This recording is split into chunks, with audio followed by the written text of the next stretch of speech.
Hi there. My name is Chris. I'm a nurse in Rochester, New York. And as a healthcare provider, I wanted to talk to, well, pretty much anybody who will listen about everything that's going on right now. Keep in mind that this is just my perspective, and a lot of you may not agree with it, and that's okay. But I'm asking you to hear me out. What should be happening in the midst of this pandemic is people coming together, helping each other, supporting each other, and instead, what we have is people being driven apart by politics, mask wearing debates, and racism, just to name a few of the multiple issues we are facing. I'm not usually one to point any fingers or place blame, but our current administration is really not helping with this divisiveness.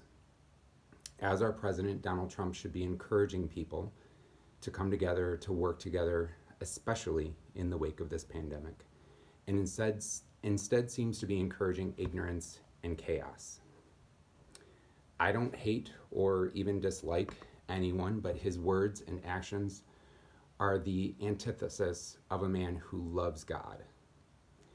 No one is perfect, and maybe Trump is doing the best he can.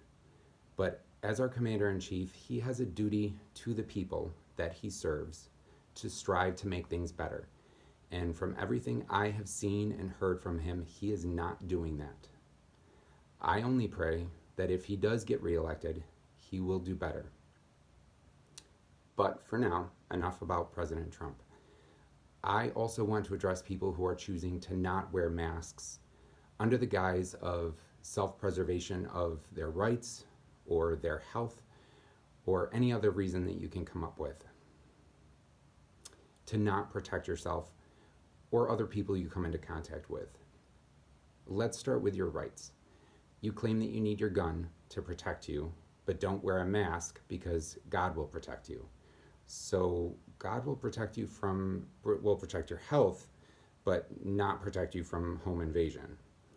I don't know about your God, but mine is pretty much all powerful and all knowing and doesn't pick and choose when and how to protect me.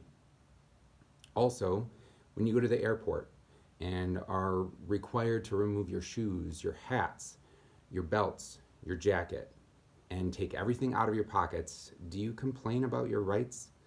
So when it comes to protecting you from terrorists flying on a plane, it's okay to make you do something. But when it's about the health of you and people around you, it's a violation of your rights. I'm honestly a bit confused. So let's talk about those of you who are worried about carbon dioxide poisoning, because I don't even know how you came up with this. Healthcare workers are wearing masks nonstop for 12 to 16 hours straight. And guess what? They aren't dying from carbon dioxide poisoning. Do you think they have special masks that let the carbon dioxide out? Here's the interesting thing about oxygen and carbon dioxide. They are these very tiny things called molecules that you may have learned about in high school chemistry that can get through very tiny spaces, and even the fabric of masks. So when you breathe out, the carbon dioxide can actually get out of the mask, and amazingly, the oxygen can actually get in. Now, I know that this may be difficult for some of you to believe, so I don't want you to take my word for it. Please look it up, do all the research you need to, make sure you are looking at reputable websites, not only for your sake, but also for the sake of everyone else around you.